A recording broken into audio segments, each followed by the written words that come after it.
Dear friends, it's a great pleasure to be here today, and it's good to see you all again in person. Even though we have returned to normal meetings, the circumstances are not normal at all. Russia's invasion in Ukraine is a violation of international law and a direct assault on the rule-based international order that underpins the cooperation across borders. And let there be no doubt, the terrible suffering we are witnessing from war is on our minds all the time.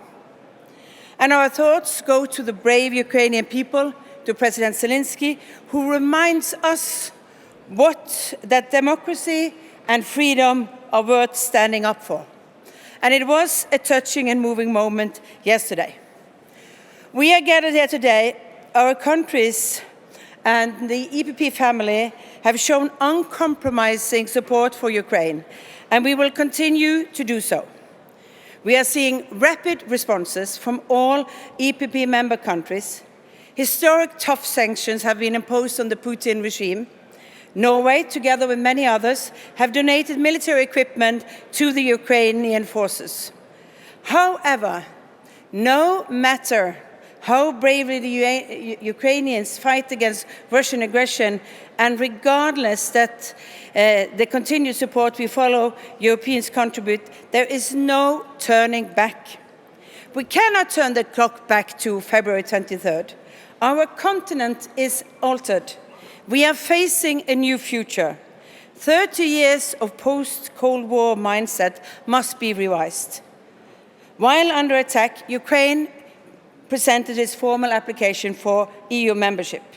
So did the neighboring countries of Moldova and Georgia. As we speak, our Danish friends are going to the ballot boxes to vote on their defense opt-out. The EU has presented its new strategic compass, where, and I would like to remind you, even though we are not members, Norway is described as EU's most closely associated partner. And at the launch, the EU High Representative Josep Borrell said, "Europe must quickly learn to speak the language of power." The compass will contribute to closer alignment and cooperation on matters of security and foreign policy in Europe, and each of us must follow up in our own countries. Many of us are from countries who are members of the NATO. Now, Finland and Sweden have chosen to break decades of neutrality in its bid to join our alliance. We should warmly welcome this move.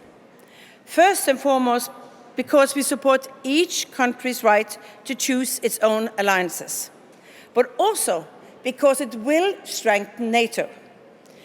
And unions and alliances are pacts of something deeper. They are expressions of deeply held and shared convictions on values among partners. Apart from the brutality and devastation in Ukraine, the Russian aggression has consequences for the entire world. And we must not forget that. We are seeing an energy crisis. Fuel and electricity are in short supply. We are facing a food crisis as crops stuck in the Ukrainian storages. Europe was prepared to move out of the pandemic to a more open, optimistic world, to work on how to build a competitive and greener Europe. Instead, we are facing new and formidable challenges.